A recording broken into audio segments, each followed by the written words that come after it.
Cycle चलाओ जी भर के, जियो जी भर के। G Mart cycle paradise, Hero cycles के ऑथोराइज्ड डीलर, 66 फव्वारा चौक, उज्जैन।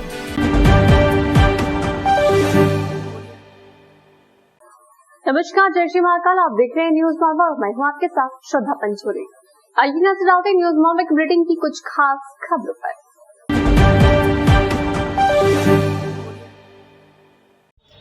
नगर निगम के इंजीनियर पंकज कनौजिया की हत्या के मामले में चौंकाने वाला खुलासा हुआ है। अपराधियों ने डॉन बनने की चाह में जबरन रंगदारी के लिए पंकज पर चाकू चलाए थे। जिन अपराधियों ने इस वारदात को अंजाम दिया वे चिमनगंज मंडी थाना क्षेत्र के रहने वाले हैं। शराब के नशे में इनकी पंकज के साथ आपसी कहासुनी हुई थी। तिरुपति गोल्ड कॉलोनी के मकान में किराए से रहने वाले उचेहरा जिला सतना निवासी पंकज कनौजिया की शनिवार रात ढांचा भवन के नज़दीक चाकू घोंपकर हत्या कर दी गई थी। हत्यारों की तलाश के लिए पुलिस की अलग अलग टीमें पिछले 2 दिन से सुराग तलाश रही थी। घटनास्थल और इसके आसपास के सीसीटीवी फुटेज से पुलिस को हत्यारों का अहम सुराग हासिल हुए। इन्हीं के आधार पर पुलिस की टीम ने वर्धमान नगर में रहने वाले शेरान पिता लियाकत अली, संदीपनी नगर में रहने वाले शिवांशु पिता दीपक और पीयूष पिता नंदकिशोर बैरागी को हिरासत में लिया है। तीनों ही 19 से 20 साल के युवा हैं। इन तीनों ने ही घटना वाली रात शराब पी रखी थी। फील्ड इंजीनियर पंकज कनौजिया और उसका दोस्त सुदामा भी शराब के नशे में था। इंदौर से वापस लौटते वक्त स्मार्ट रोड पर पंकज ने पेशाब करने के लिए मोटरसाइकिल रुकवाई। यहीं नशे की हालत में शेरान, शिवांशु और पीयूष के साथ उसकी कहासुनी हुई थी। आरोपियों ने पंकज पर चाकू से हमला किया और इसके बाद सुदामा को धमकाते हुए भाग गए। ज़्यादा खून बह जाने की वजह से पंकज की अस्पताल पहुंचाए जाने से पहले ही मौत हो गई। हत्या के इस मामले में शेरान के पिता लियाकत अली को भी पुलिस ने गिरफ्तार किया है। लियाकत अली तराना के एक स्कूल में स्पोर्ट्स टीचर हैं। बेटे के अपराध पर पर्दा डालने के लिए लियाकत अली ने उसकी मोटरसाइकिल और चाकू छुपा दिया था। एक देवास गेट थाना क्षेत्र में एक संविदा कर्मी इंजीनियर है, उसके एक नृशंस हत्या हुई थी। उसमें हमारे पास ग्राउंड लेवल पे जो इनपुट थे, खासकर टेक्निकल जो इनपुट आए, तो उसमें एक मोटरसाइकिल में 3 व्यक्तियों के द्वारा वो घटना कारित करने की बात आई थी। लगातार इसमें टीमें काम कर रही थी और बहुत महत्वपूर्ण सुराग मिले। उसके आधार पर हम लोगों ने 3 आरोपियों को पकड़ा है जो नई उम्र के लड़के हैं। इन लोगों ने शराब के नशे में उससे बहस की और उसके बाद ये घटना की थी। और इसमें जो चौथा आरोपी जिसकी आप बात कर रहे हैं, चौथा आरोपी सब कुछ जानने के बाद भी इनका जो मर्डर वेपन है और मर्डर वेपन को छिपाने में और इन आरोपियों को भगाने में और इनको गिरफ्तारी से बचने के लिए जो प्रश्रय दिया, उसके आधार पर उसके पिता को भी आरोपी बनाया गया है। इस तरह से 4 आरोपियों को हमने चिन्हित करके उनके गिरफ्तार किया।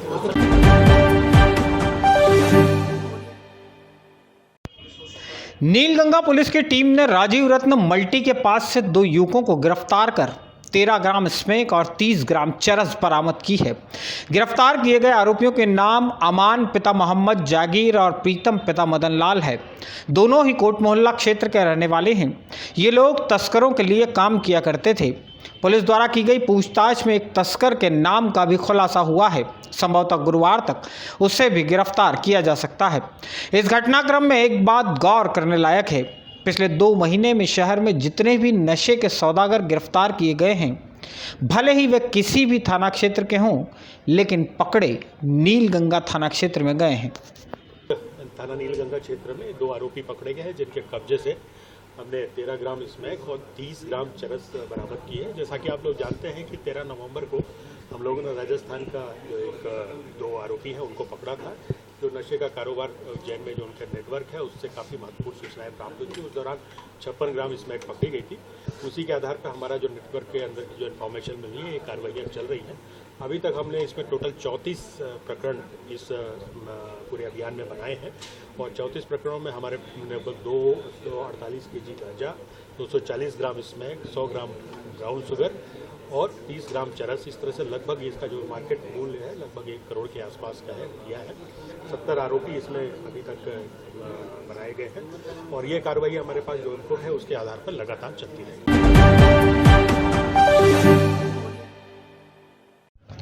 देवास गेट क्षेत्र में इंजीनियर की हत्या का खुलासा करने के साथ ही बुधवार को पुलिस ने घटिया थाना क्षेत्र के बांदका गांव में सोमवार को हुई 32 साल उम्र के युवक की हत्या का भी खुलासा कर दिया है। शुरुआत में आशंका जताई जा रही थी कि शराब के नशे में हुए झगड़े के चक्कर में बांदका गांव में रहने वाले धर्मेंद्र पिता गणपत सिंह राजपूत की हत्या की गई है। जांच हुई तो चौंकाने वाला खुलासा हुआ।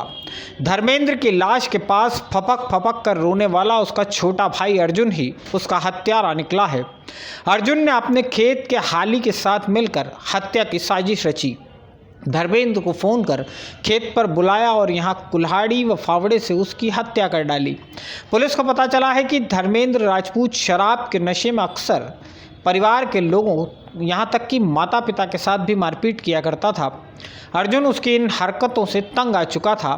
अपने सगे बड़े भाई को जान से मारने के बाद आरोपी अर्जुन ने शराब पार्टी और नशे में दोस्तों के साथ हुए विवाद की झूठी कहानी गढ़ी थी।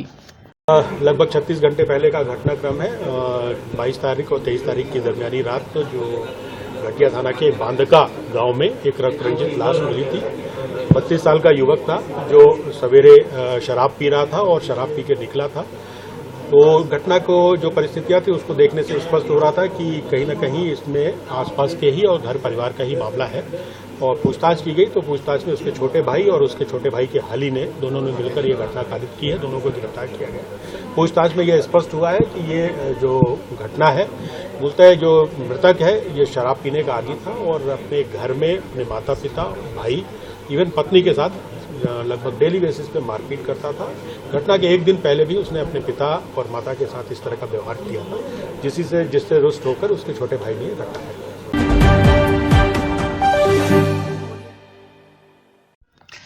महाकालेश्वर मंदिर के सामने बने 11 मकानों को तोड़ने की कार्रवाई गुरुवार सुबह से शुरू कर दी जाएगी। कलेक्टर द्वारा मकानों को हटाने के लिए 25 नवंबर तक की तारीख तय कर दिए जाने के बाद मकानों को खाली कराने के काम में तेजी आ गई है। मंदिर के सामने वाले परिवारों के कुछ लोग अपना सामान खाली करने में जुट गए हैं। तहसीलदार अभिषेक शर्मा को इस काम की मॉनिटरिंग का जिम्मा सौंपा गया है। कलेक्टर आशीष सिंह के निर्देशों के मुताबिक गुरुवार सुबह से नगर निगम का अमला अपने संसाधन लेकर मंदिर क्षेत्र में पहुंच जाएगा और खाली हुए मकानों को तोड़ने का काम शुरू कर दिया जाएगा। महाकालेश्वर मंदिर परिसर के विस्तार के लिए सामने बने 11 मकानों के अधिग्रहण की प्रक्रिया लगभग 6 महीने से चल रही थी।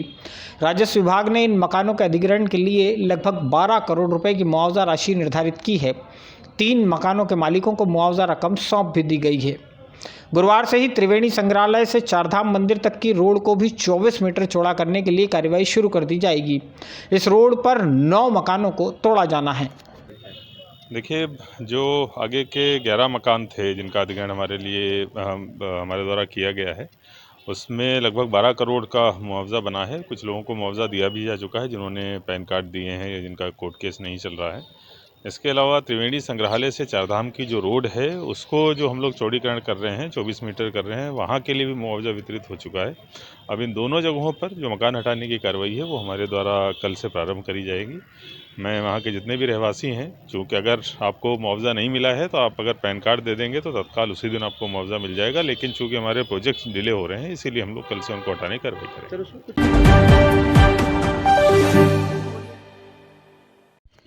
महाकालेश्वर मंदिर क्षेत्र में विस्तार और सौंदर्यीकरण का काम पूरा हो जाने के बाद हाई रेजोल्यूशन कैमरे लगाए जाएंगे।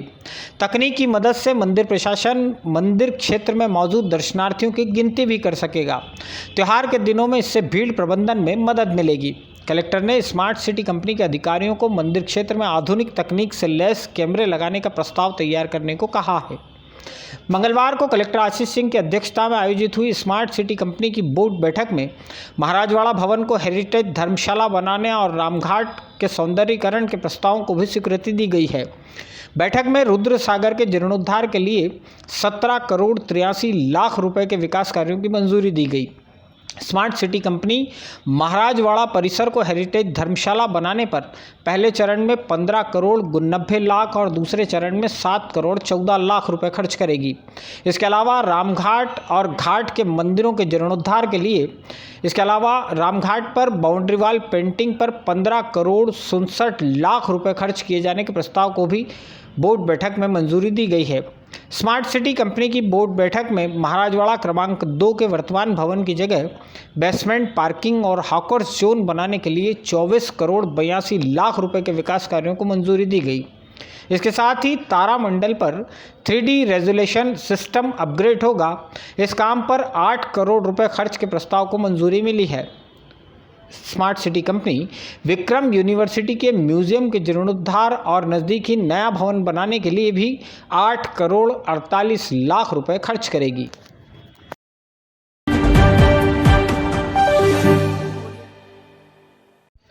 मावठे की बारिश के बाद जैसे ही अब बादल छटने लगे हैं, सर्दी भी अपना असर दिखाने लगी है। पिछले 48 घंटे में शहरी क्षेत्र में न्यूनतम पारा 4 डिग्री तक गिर गया है। 22 नवंबर को न्यूनतम तापमान 20.5 डिग्री सेल्सियस और अधिकतम तापमान 32 डिग्री सेल्सियस दर्ज किया गया था। 24 नवंबर बुधवार की सुबह न्यूनतम तापमान 16.8 डिग्री सेल्सियस दर्ज हुआ है।